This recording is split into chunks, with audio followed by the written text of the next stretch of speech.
주간 꾸레! 이번 주부터는 주간 꾸레의 스타일을 약간 바꿀 생각입니다. 지난 경기 리뷰 방식으로 주간 꾸레를 했었는데 조회수가 안 나오더라고. 왜? 꾸레들은 그 경기들을 다 봤기 때문에 지난 경기 리뷰해봤자 나는 아는 내용이다. 그러면서 많이 보시지 않더라고. 그래서 바르셀로나와 관련된 주제를 하나 뽑아서 한 주에 하나씩 이야기를 한번 해보도록 하겠습니다. 주제가 없으면 레알 마드리드, 아틀레티코 마드리드 막 갖고 오겠습니다. 라리가 이야기를 최근에 덜 했어. 라리가 이야기를 많이 해야 되는데 내가 잘못했네. 반성하겠습니다. 자, 그러면 주간꾸레 시작합니다. 가자고. 자, 주간꾸레 이번 주 주제를 얘기하기 전에 제가 마지막으로 주간꾸레 영상을 올리고 나서 4경기가 치러졌거든요. 4경기 결과를 한번 살펴보도록 하겠습니다. 자, 4경기 2연패 이후에 2연승을 거뒀습니다. 맨체스터 유나이티드를 상대로 패배를 하면서 결국은 유로파리그 16강조차 진출하지 못했습니다. 어쩔겨? 이제 어쩔겨? 챔피언스 리그에서 탈락하더니 유로파 리그에서도 탈락했어. 어디서 돈을 끌어올겨? 어휴, 잡이야.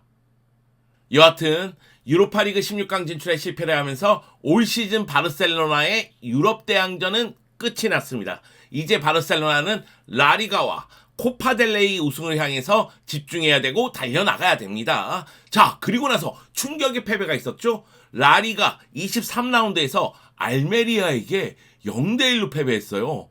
알메리아에게 패배했어요. 역사상 처음으로 알메리아에게 패배하는 그 순간을 나는 지켜봤다. 우와, 진짜 답답해가지고 내가 미칠 지경이었지. 여하튼 알메리아에게 0대1로 패배하면서 2연패를 당했거든요. 그 이후에 붙은 상대가 레알 마드리드입니다. 코파델레이 준결승에서 레알 마드리드를 상대하게 됐죠. 레알 마드리드 원정에서 사실상 6-3-1 포메이션을 썼다는 이야기도 있습니다. 수비적인 전술을 쓰면서 상당히 단단한 수비를 구성했고요. 그 가운데 에데르 밀리탕의 자책골이 나오면서 바르셀로나가 1대0으로 승리했습니다. 물론 2차전도 두고 봐야 되지만 2차전은 깜누에서 펼쳐진다는 것, 그거를 봤을 때는 바르셀로나 입장에서는 굉장히 기분 좋은 승리를 거뒀다. 2연패 이후에 승리를 거두면서 분위기 반전에도 성공했다. 문제의 장면이 있었죠. KCA 슈팅을 안수파티가 막았어. 바르셀로나 입장에서 말씀드리자면 상대 수비수인 밀리탕이 자책골을 넣어줬는데 KCA 슈팅을 안수파티가 막았다니까? 얘는 엑스맨인가? 얘는 대체 뭐지?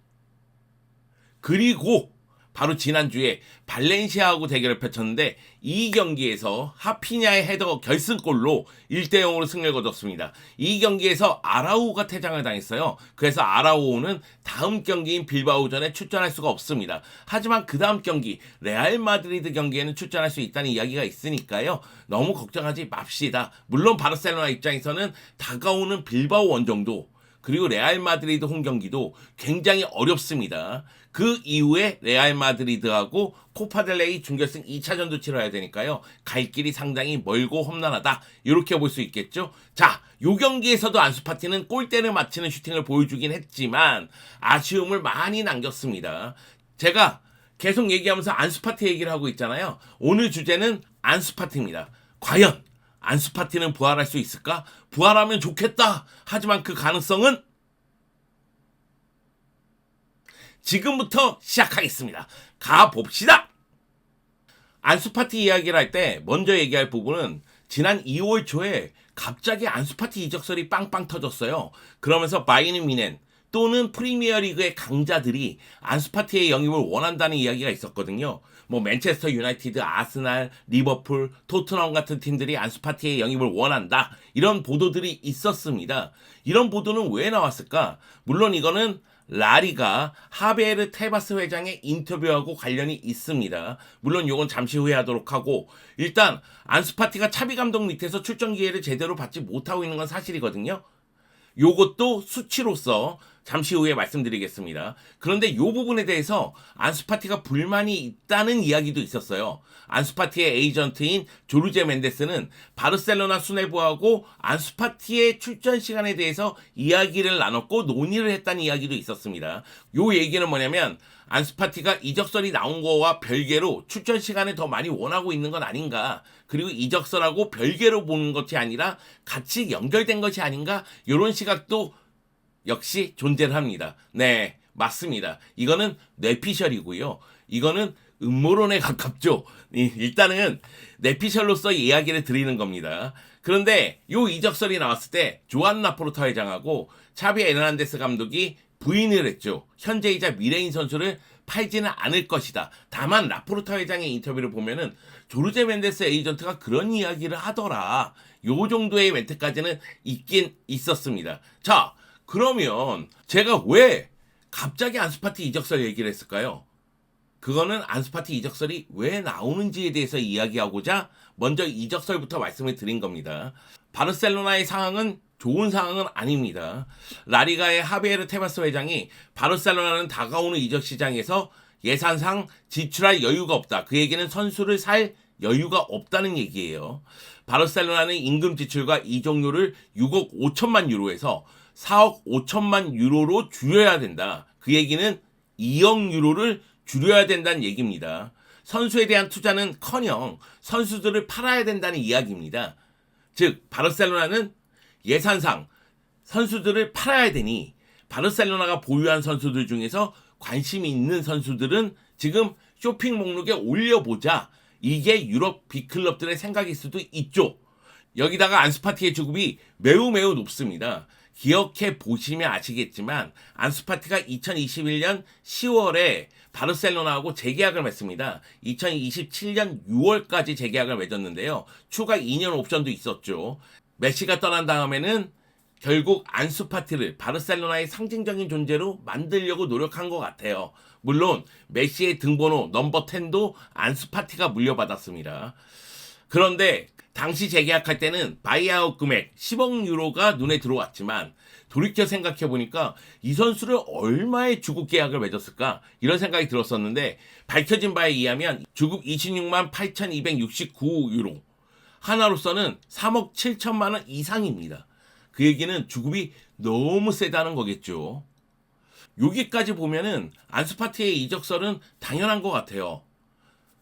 재계약을 했는데 계약 기간은 깁니다만 바르셀로나의 재정이 안 좋고 안수파티 주급은 높습니다. 근데 안수파티는 출전 시간에 대한 불만이 있어 보여요. 그 가운데 탑 클럽들이 안수파티에 관심이 있다. 그러면 당연히 이적설은 나오죠. 그런데 이 상황에서 바르셀로나 팬들의 반응이 글쎄요. 지켜야 돼! 프랭키 도용 같은 경우에는 메뉴하고 이적설이 났을 때 많은 분들이 미쳤냐, 지켜야 된다, 프랭키 도용은 우리의 미래다, 이런 이야기를 많이 했거든요. 근데 지금 이 순간은 안수파티 파는 게 낫지 않을까요? 파티 팔아야 됩니다. 파티 이제는 포기하시죠. 이런 이야기를 저한테 하는 꿀애들이 많습니다. 근데 그것이 옳은 선택일까? 안수파티는 부활에 실패할 것인가? 이런 궁금증이 또 생기는 거예요. 안수파티가 어떤 선수입니까? 2019-20 시즌 라리가에 데뷔했을 때 16세의 나이로 데뷔를 했습니다. 그러면서 바르셀로나 최연소 득점, 라리가 최연소 득점과 도움 한 경기에서요. 그리고 라리가 최연소 멀티골, 챔피언스리그 최연소 득점 기록을 새로 썼어요. 말 그대로 라마시아에서 엄청난 작품이 또 나왔다. 메시 이후에 최고의 작품이 나왔다. 보얀에게 기대했다가 상처받은 마음, 안수파티로 달래보자, 이런 생각이 들 수밖에 없었죠. 그리고 이 시즌에 공식 경기에서 8골을 넣었고 라리가에서 7골을 넣었습니다.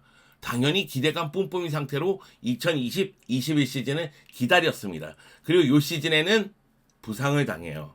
네, 9라운드 레알 베티스전에서 좌측 내부 반월판 부상을 당했죠. 그래서 2번 이상 수술을 받았다는 이야기가 있어요. 어떤 언론은 4번 받았다는 이야기도 있었는데 정확하지가 않아서 2번 이상은 확실합니다.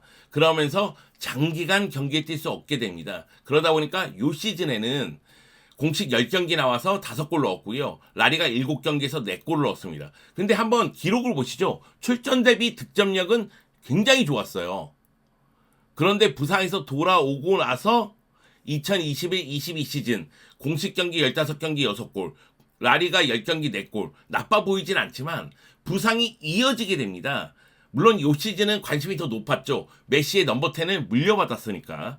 그런데 7라운드 레반테전에서 부상 복귀를 하고 그 부상 복귀전에서 골을 넣었어요. 그래서 역시 안수파티다 이런 생각이 있었는데 햄스트링 부상으로 계속해서 결장하는 거예요.